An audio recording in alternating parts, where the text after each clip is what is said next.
Alright, hello to all my guys, gals, and non-binary pals out there across the electrical ocean. This is Jazzman, and we are back with another game, this time between Nightking playing full faction Under Depths, starting off strong with an Angel of Pain, getting that escalation and intensify action going. Then on this side we've got Baaly369, playing a split between Savage Tundra and Forsaken Wastes, on this wonderful map that we all love to hate, Shores of Maljara. So let me just settle in here. I've got my my blankie, my hot chocolate, and nice good footstool here, and just sit back, comfy, cozy in my bed, and take a nice little nap as these two sit and stare at each other forever. There we go. It's so nice to commentate games like this where nothing ever happens. Well. Maybe this game will prove me wrong. We've got Kento coming out, and you know, she can maybe threaten to harass this font. Who knows? Although against Angel, you better make that harass stick, otherwise you're going to be in a world of hurt. So Angel of Pain going to cap this font, and Inkblight going to cap this one. She's got Curse and Revel in Misery. I'm not sure where the synergy will lie between these decks. I'm not. Is it Witches ST? Could be. I don't know. Monk? No, I'm not seeing anything just based on these first two deploys. Maybe it just meta good stuff. I mean, Inkblight Witch is kind of a good stuff champion, although not with these upgrades. Bach Mistress coming down for Nightking. One of the recently buffed UD champions, now sporting Obsidian Flight. As well as, basically, she's a whole new champion now. I mean, before... I think she was 2 to 4 range, and she had like some blood synergy, but now she's chocked with charms, Heartbreaker, Reflection 5 actually, not even rank 4, Reflection 5, which I think is currently only on the UD avatar. No, I don't even think the UD avatar has it anymore. I think it got reduced to rank 4. But now we're turning 6 damage per ranged attack on her. And of course that Obsidian Flight. New ability for all Bach, and it seems to be the theme of Night King's deck here. He's got 3 Bach. Well, I guess Angel of Pain doesn't technically count, but I mean she's the same. She's wearing the same armor. Like she's got the bikini outfit that these other champions do. So she's a Bach in everything but name.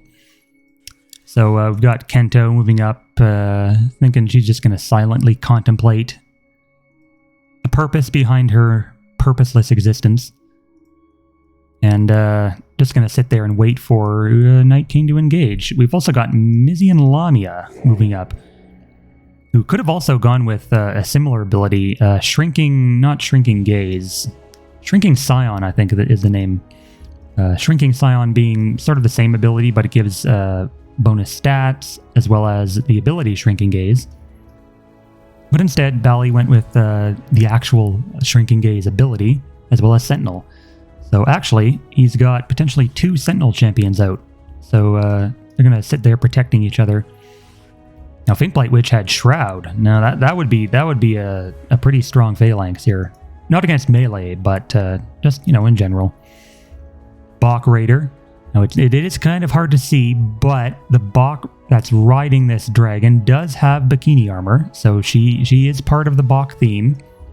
Still not off my prediction yet. We've got Mistress hovering over here, potentially threatening to contest Baaly's side font. That's what I like to see. You gotta sit up in my bed a bit. Might have some action happening here soon. So we've got Curse. Maybe he'll do a little Curse and take more damage than he deals. That'd be funny to see. Or maybe he'll just back off with Kento.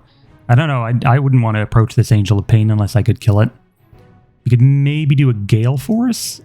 You could get 2 hits, and then Curse, and that'd be it.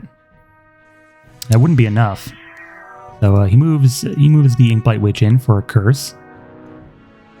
There, and decides to use the Curse ability itself. Cursing that Mistress again. Doing actually 14 damage, so that's some pretty good damage there. And there goes the Silent Contemplation. So Kento is going to sit there, deal quite a bit of damage in return via Sentinel. Actually, Freezing Aura and the Desecrated plus Elsarai Coven Aura. So basically, I'm kind of seeing the synergy here for Baaly's deck. It's sort of like a debuff style deck. He's got Shrinking Gaze, which reduces stats by 3. And he's got Inkblight Witch to reduce stats via Cursed by 1. Then he's got Freezing Aura, which also reduces stats by 1. So right now, if this Angel of Pain wants to move in, she's going to be pretty debuffed by all of these champions. And of course, Inkblight Witch providing that coverage via Desecrated Zone, meaning spells will be a bit less effective there. So yeah, look at these stats now: 3 speed, -3 defense, and Angel of Pain takes a pretty big Sentinel hit in return. And then there's Frostfall Hydra out as well for Baaly, defending that font from the encroaching Mistidis. Bach Enforcer, chucking its axe, and pop goes the Lamia. So there we see the sort of the glaring hole in Baaly's plan there. The Lamia, not exactly something you want on the front line versus Underdepths. And then Bach Mistress doing a little charm on everybody instead of deciding to contest. So now Kento is kind of just sitting there alone, and Inkblight Witch is out of kill range or out of attack range from that Angel of Pain. I mean, yeah, I feel like Nightking is in a pretty good position. I think Baaly could potentially contest here with that Inkblight Witch and maybe cause some harassing issues, but I mean, then he'd just kind of leave Kento alone. Now, Kento can deal for a while against these champions thanks to No Kondo, but I mean, she won't be able to last forever, especially after Heartbreaker comes in. So I would think if I were Baaly, I mean, I'd probably just throw that Inkblight Witch to the wolves at this point. You can't hit the Mistress, can't really hit the Angel of Pain. So your best bet is probably just to contest and take what Nora you can. So -5 defense though on that Angel of Pain, countered somewhat by the Hunter Walker and the Masochist. I'm thinking it's not going to be quite enough for a kill. Angel of Pain, deceptively hard to bring down here, boasting Absorb, as well as Masochist is basically tough too. Basically, I mean, you could think of it similar because it regenerates 2 health on every attack. So you're getting 2 HP back, and it's not like it's countered by anti-healing, of course. But we see the Chains of Corruption coming down for a bit of loss of life. He could contest with a relic still if he wants, but I don't really see Inkblight Witch lasting. The thing is, though, he does ground the Raider over top of this impassable space, this one little bush. So Raider is currently foraging and stuck among the vegetation here. He won't be able to move, and Arrow Shot is already on cooldown. So I think though, if I were Baaly, I would have moved 1 space away from the Enforcer just so that he could have avoided the double hit. He could have done that since he was charmed, and Charm allows you to disengage for free. So I think I would have moved in like 1 so that he didn't get, a hit for free for no reason. But he does put some damage into the Kento. Dodge. Also, what moving down 1 here would have allowed him to do was cover up the Angel of Pain so that Angel of Pain doesn't potentially get sacrificed or retributioned, because she would have been in the dead magic zone, preventing that. So there goes the double hit, and yep, there's the retribution. Right into the Kento. Almost a perfect kill there, 40 HP in damage. So if he would have just moved down 1 with his Inkblight Witch, he could have avoided that entirely and kept his Kento. But now, you see Mistress facing down the Frostfall Hydra. 3 very tentacly reminiscent heads versus a busty lady in nothing but bikini armor. I wonder where I've seen that before. Anyway, we got Pox Harbinger coming in for an initiative attack on Inkblight Witch. Eating right through that Oblivion Shield that the Enforcer took down earlier. And there we see what Baaly should have done earlier, moving down to finish off that Mistress. Not with the Hydra, but with a similarly scantily clad female. And Chronomancer coming down. Now, Chronomancer is actually one of my favorite runes. I love the idea behind Spell Shift. I think it opens up so many neat combos. Neat in the sense that they're annoying to face, not in the sense that they're fun to play against. Back in the day, I used to always look for ways to break this ability with stuff like Barricade Snowburst, which was already a powerful combo, or you know, stuff that could like Nora Freeze, if anyone even knows about that spell, or you know, Nora Seep from Forglar Swamp plus Norglobe Gathering ability, and or Pygmy Hippo, the Hippo spell that is actually currently banned due to balance issues. Just spam cast it on a Hippo. Or even stuff like Spell Trap, like you can stack up a Spell Trap and then whenever your opponent casts a spell, their shrine takes a big hit of damage. But yeah, Chronomancer is a really nice utility.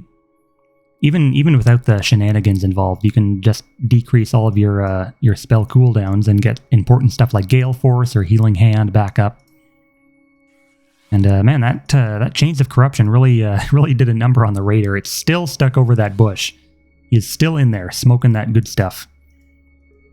But Pox Harbinger moving up to, I think she got a globe? Or no, she didn't do anything. She just moved up. Wanting to play aggressively. Now, I think Baaly has successfully repelled the Underdepths advance here. Traded the Kento for a Bach Mistress. And an Angel of Pain. So... Did pretty well for himself, I would say. And oh yeah, Frostfall Hydra now has Cloak of Ice. So more stat debuffage with Freezing Aura. And there comes down the Wailing Banshee. Of course, for Defiling Aura, preventing cleanse. Although, I don't know if that really suits his theme. Like Aura stuff, like I feel like Inkblight Witch can constantly reapply her curse debuff just by moving. And Freezing Aura can't be cleansed. So... I mean, I guess she's alright. You can fascinate people into aura range or fascinate people into shrinking gaze range. But at the moment, she's currently about to die to a fire blast. There it is. Right on cue, so that newly deployed champion of Baaly is immediately dying. Unfortunate for him, but I mean, she was 65 Nora. And Nightking did have to burn a spell on it, plus Baaly gets the globe. So, I mean, it still stings to lose a freshly deployed champion in that way, but, you know, you gotta take the small gains when you can get them. And a Succubus being deployed for Nightking with actually Sabotage Psychic instead of Energy Thief or Psychic Aura. Not really seeing what other psychic damage Nightking would be running, but, you know... Actually, I think this might be an unleveled Succubus. Is there any way to tell? No, it's level 3. Alright, so he deliberately chose that upgrade. And there's actually Hungry Dead grounding these champions yet again. Although it doesn't result in a kill, so... But this time the Bach Enforcer is within the dead zone radius, so no sacrifice, no retribution this time. And Bach Raider, the alternate attack abilities are on cooldown, having been used to take out that Banshee. And Chronomancer actually teleporting directly into the face of that Harbinger. Now she will be able to get hit by the Raider. Well, not anymore. Oh no, wait, that was Favor of the Queen. Thought that was Blizzard Cloak for a second. They have the same animation. Actually, Favor of the Queen on Chronomancer. I don't know if I would have cast it on Chronomancer. I think the better target would have been the Hydra. I mean, I get the logic. Like, he wanted to debuff these champions and, you know, keep his Chrono safe, but I feel like at the same time, like, you can keep Chrono safe by just, you know, positioning her back, not, like, right up in front there. But, you know, it does do its job in some sense, keeping that Hydra safe for a turn. From the full wrath of these zero speed Pox Harbinger. Wonderful. Mind Slicer Boomerang coming down, and that's actually going to hit the Inkblight Witch, but not quite kill it. So there's a banner. And so that was basically a waste of Nora. I mean, Inkblight Witch is down on 10 HP. So it is definitely killable on the following turn for Nightking. But you know what they say, a 1 HP champion does just as much damage as a full HP champion. So that's sort of a good way to think about the game if you're ever looking at trying to get kills or trying to worry about how to improve. If you can't really ensure a kill, then you're better off just not spending Nora trying to get one. Calculation is a very important skill to have in this game. So Inkblight Witch moving in, debuffing these champions to near useless levels yet again. And then Raider taking 8 more damage. Hydra not currently able to get any more attacks off, but Chronomancer, I think she's just going to sit there. And there's really, it completely traps the Harbinger and makes Harbinger, well, I was going to say useless, but he deployed Frostbane Witch into attack range. So, not that it matters, since Harbinger currently has 2 speed. Very, very fun, engaging gameplay.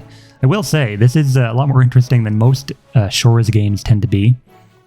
Now, the top font here for Baaly is completely unguarded, so I wonder if Nightking might try and sneak like an altered lemur or something over there later. It's probably what I'd try and do. He's actually losing pretty hard down here.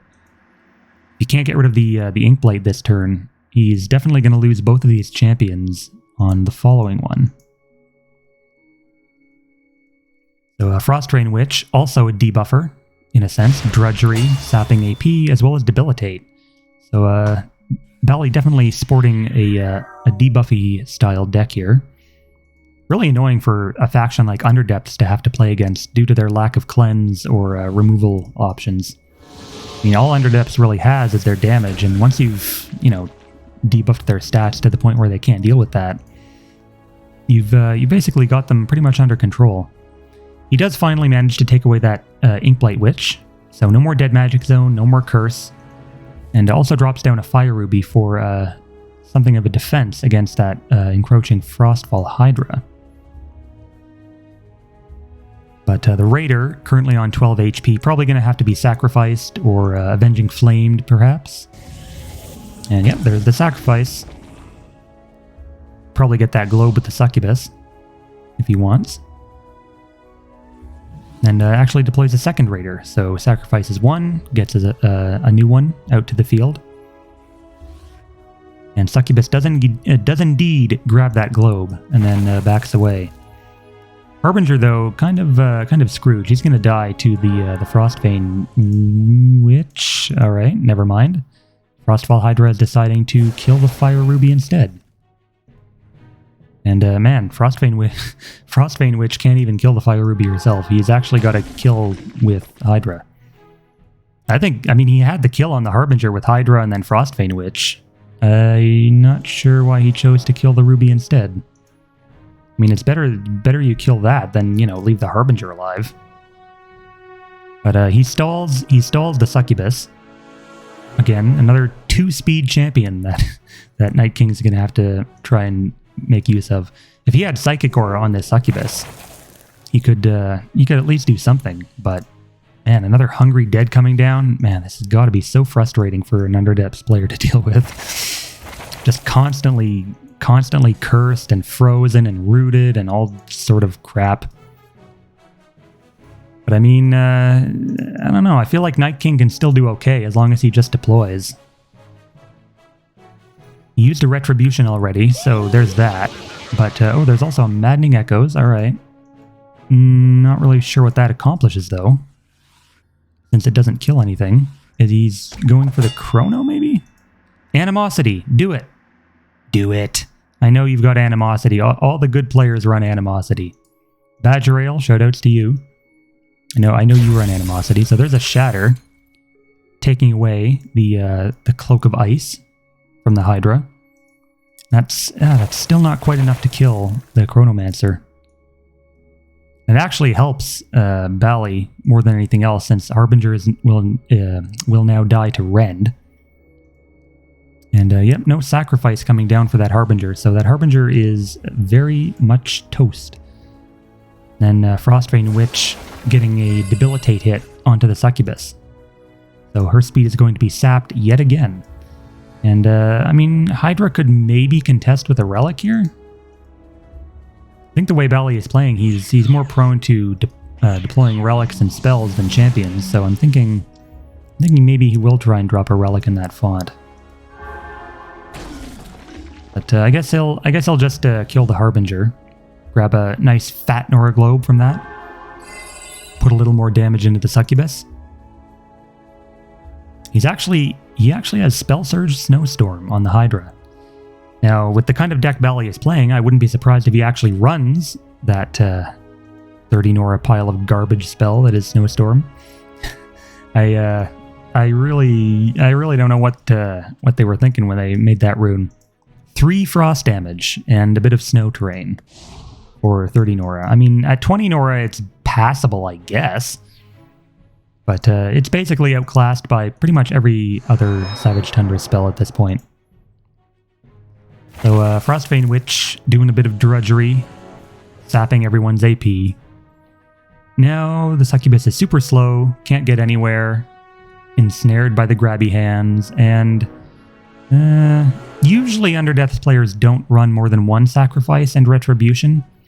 But I mean, with Retribution getting nerfed actually in the recent Underdepths patch, we might start to see more double sacrifice and no more Retribution, as Underdepths players adapt to their meta spell set getting nerfed. There's a price of victory. Actually, that doesn't actually do anything for him. Succubus still not able to get off an attack since it costs 3 AP to move per space. It does let him move. I mean, it gives him some HP, I guess, to survive, but he could have moved off the Hungry Dead without that. So I don't know. Now Bach Raider is actually going to move into the Hungry Dead, doing a pretty good 15 damage hit onto the Hydra. And yep, there goes the grabby hands, and pop the Chronomancer to the Rend. Of course, Raider is just going to get debilitated, so more speed reduction. And that... You've got to be kidding. A second Hungry Dead immediately after the first from Baaly. That's cool, but I guess if you want to play like that. And yep, Baaly takes the game. Nightking finally had enough of the debuffage. So that was an interesting game, I guess. We'll see everyone in the next one.